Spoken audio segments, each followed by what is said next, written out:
दोस्तों, सियासत, राजनीति, पॉलिटिक्स अगर सही वे में हो तो वो इंसान की खिदमत, इंसान की तरक्की, इंसान के विकास, देश में अमन व अमान फैलाने का ज़रिया बनती है। और अगर सही वे में ना हो तो फिर वो नफ़रत, अदावत और बिगाड़ का सबब बनती है। आज हम बात करेंगे एक ऐसे शख्स की जिसने बहुत शोहरत कमाई, बहुत कुछ नाम कमाया, और जब सियासत ने करवट पलटी तो वो कैसे से कैसा हो गया। वीडियो में आगे बढ़ने से पहले चैनल को सब्सक्राइब कर लीजिए, बेल आइकन प्रेस कर लीजिए, वीडियो को लाइक कीजिए, शेयर कीजिए, अपनी राय कमेंट बॉक्स में ज़रूर रखिए। ये देखिए, एक नाम है इमरान प्रतापगढ़ी। एक मशहूर नाम है जो शायरी की दुनिया से निकला। उसने बहुत नाम कमाया अपने अच्छे शेरों के ज़रिए, अपने अच्छे ख़यालात और तसव्वुरात के ज़रिए, जिसने शायरी की दुनिया में एक नाम पैदा किया। और पूरे देश बल्कि विदेशों से भी उस शख्स ने अपनी हमदर्दियाँ बटोरी और अपने लिए तालियां बजवाईं। और वो जब तक शायरी में था, सिर्फ शायरी करता था, तो वो मुल्क के हालात हाजरा और अपनी शायरी में वो देश का दर्द बयान करता था। लोग बड़े कान लगा कर उसकी शायरी को सुनते थे। नजीब का मामला हो, फ़िलिस्तीन का मामला हो, कश्मीर का मामला हो, मदरसे की नज़्म हो, उसने ऐसा पढ़ा कि वाकई वो काबिल तारीफ़ है। मगर जैसे ही सियासत का उस पर रंग चढ़ा, वो शख्स कैसे से कैसा बदल गया। कहते हैं कि क्या से क्या हो गए देखते देखते। आइए आज हम बात करते हैं इमरान प्रतापगढ़ी की। इमरान प्रतापगढ़ी ने अभी महाराष्ट्र में असेंबली इलेक्शन के लिए प्रचार करते हुए एक जनसभा में मुस्लिम नेतृत्व वाली AIM पार्टी, जिसने इमरान प्रतापगढ़ी को आगे बढ़ने में मदद की, इमरान प्रतापगढ़ी को राज्यसभा पहुंचने में भी महाराष्ट्र से मदद की। आज देखिए उसकी ज़बान पर क्या है।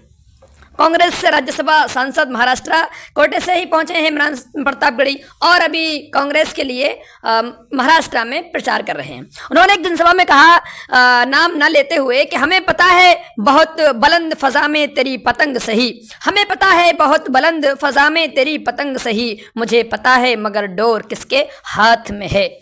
यानी कि बताया कि डोर किसके हाथ में है। उसके बाद बताया मेरा लंबा एक्सपीरियंस है, मैं जानता हूँ, मेरा अनुभव है किसके हाथ में है क्या है, कि मैं सारी चीज़ें अपने आप कह डाली।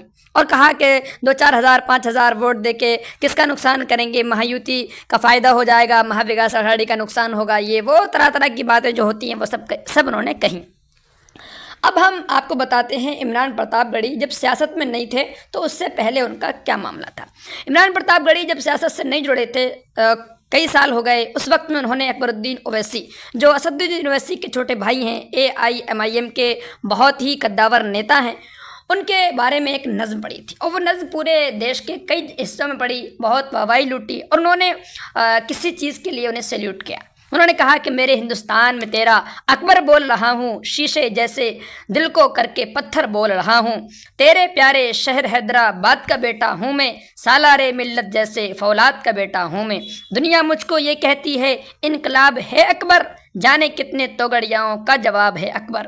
फ़िरका परस्तों की छाती पर चढ़कर बोल रहा हूँ, मेरे हिंदुस्तान में तेरा अकबर बोल रहा हूँ। और उसी सभा में कहा कि अब मैं ऐसा बंद पढ़ने जा रहा हूँ कि जिस शख्स के लिए अब मेरे दिल में बहुत ताज़ीम है, बहुत अदब व एहतराम है, जब वो पार्लियामेंट में बोलता है तो दिल करता है उसको सैल्यूट किया जाना चाहिए। जो सियासत में पूरा का पूरा मुसलमान दिखता है, ये सब यूट्यूब पे और गूगल पे मौजूद है, आप सर्च कर सकते हैं। उन्होंने कहा अगले बंद में कि एक फरिश्ते जैसे भाई का साया है मुझ पर, लाखों माँ बहनों की दुआओं का सरमाया है मुझ पर, जिन लोगों ने मुझे मिटा देने की साजिश की है उन्हें बता दो यार मौत ने मेरी परवरिश की है, तन्हा होकर के भी बनकर लश्कर बोल रहा हूँ, मेरे हिंदुस्तान में तेरा अकबर बोल रहा हूँ। इस तरह की उन्होंने एक और पूरी नज़्म है, ये पढ़कर सुनाई अकबरुद्दीन ओवैसी के बारे में। इसी तरह से जब तलाक़ सलासा का बिल आया, सियासत में बहुत ज़्यादा ये इतने व्यस्त नहीं हुए थे, सियासत में इतने ज़्यादा रुचि, इतनी दिलचस्पी नहीं थी इनकी। उस वक्त में जब पार्लियामेंट लगा, पार्लियामेंट में तलाक़ सलासा का बिल आया, हर तरफ से बातें हुई, तरह तरह की बातें होती ही हैं, होती रहीं। जब इन्होंने देखा पूरी पार्लियामेंट का सेशन के किसी ने नहीं बोला, शरीयत की बात आई, सब खामोश रहे, तो उस वक्त इन्होंने एक अपनी सभा में असदुद्दीन ओवैसी की तारीफ़ की। क्या कहा था सुनिए।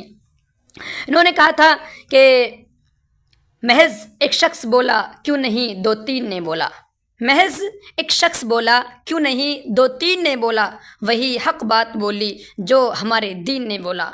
बहुत से और एमपी भी उसी संसद में बैठे थे, बहुत से और एमपी भी उसी संसद में बैठे थे, मगर बोला तो बस खुलकर असदुद्दीन ने बोला। ये लैंग्वेज थी, ये भाषा थी, ये ज़बान थी इमरान प्रतापगढ़ी की, कब? जब सियासत में नहीं आए थे। उसके बाद कांग्रेस ने उनको देखा कि एक अच्छा शायर है, मुसलमानों में नाम पैदा कर रहा है, मुसलमानों का वोट हमसे खिसक रहा है, मुसलमानों को अपने पाले में लाना चाहिए ताकि उनका वोट, हम जिस पर मलाई खाते हैं वो हमें खाने को लगातार मिलती रहे। उसके लिए अब जाहिर सी बात है किसी बड़े आदमी को लाओगे, बड़ी पोस्ट देनी पड़ेगी। उन्होंने उसको अल्पसंख्यक मोर्चे का ऑल ओवर इंडिया अध्यक्ष बना दिया, सदर बना दिया। और उसके बाद फिर इमरान प्रतापगढ़ी की कैसी भाषा बदली है आप देख सकते हैं। इसी तरह महाराष्ट्र में जब वो राज्यसभा के एमपी चुने जाने वाले थे तो AIMIM के असदुद्दीन ओवैसी की पार्टी के 2 MLA हैं, उन 2 MLA ने इनको वोट किया और ये ऐलान किया कि मुसलमान होने के नाते हम इनकी मदद कर रहे हैं और राज्यसभा जाने के लिए हम इनको वोट कर रहे हैं।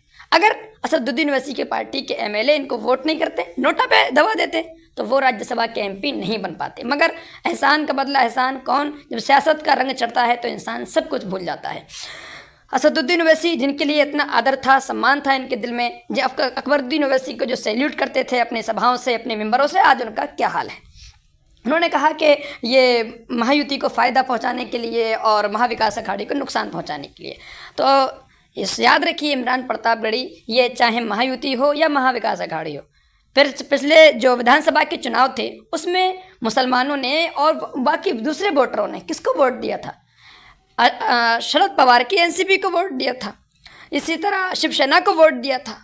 लेकिन आप देखिए जनता ने वोट दिया महाविकास अघाड़ी को और महाविकास अघाड़ी ने झोली में डाल दी जाकर महायुति को।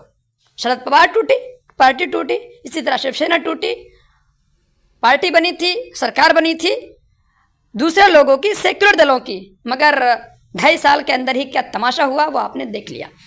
AIMIM के कुल 16 कैंडिडेट हैं महाराष्ट्र के इलेक्शन के लिए।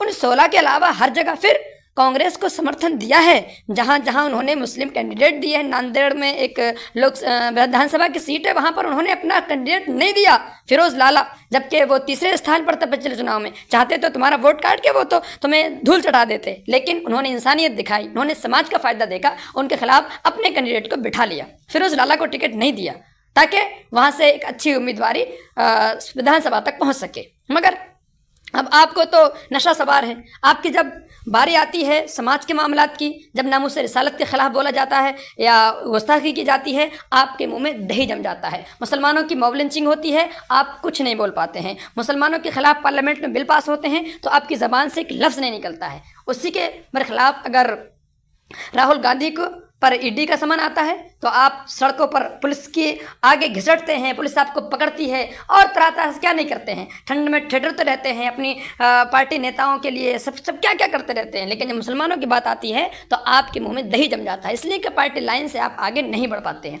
एक बात याद रखिए, MIM के जितने कैंडिडेट हैं अगर वो जीतते हैं तो उसका फ़ायदा महाविकास अघाड़ी को होगा, महायुति को नहीं होगा। और अगर कांग्रेस के लोग, एनसीपी के लोग, शिवसेना के लोग जीते हैं, कोई भरोसा नहीं है कब वो जाकर बीजेपी में शामिल हो जाएं, बीजेपी के गठबंधन का हिस्सा बन जाएं, बीजेपी को जिता दें, जैसा कि हुआ।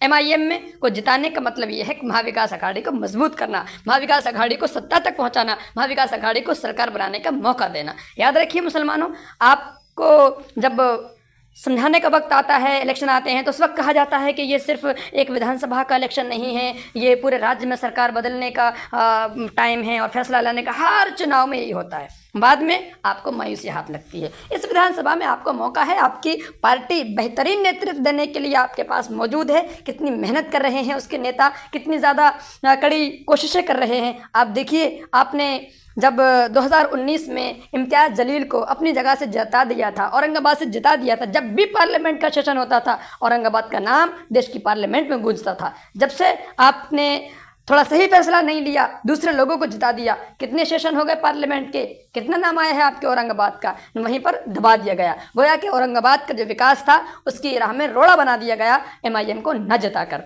और दूसरे लोगों को सपोर्ट कर करके। इसी तरह देखिए, सज्जाद नोमानी करके एक साहब हैं, उन्होंने भी इसी शिवसेना को, जिसके लोग टूटकर पहुंच गए हैं बीजेपी के साथ, महाविकास अघाड़ी का हिस्सा जो थे एनसीपी के, वो उसके लोग टूटकर पहुंच गए हैं महायुति के साथ, उन्हीं को मौका दिया है आगे बढ़ने का, उन्हीं को समर्थन का ऐलान कर दिया है। कहाँ जा रहे हैं?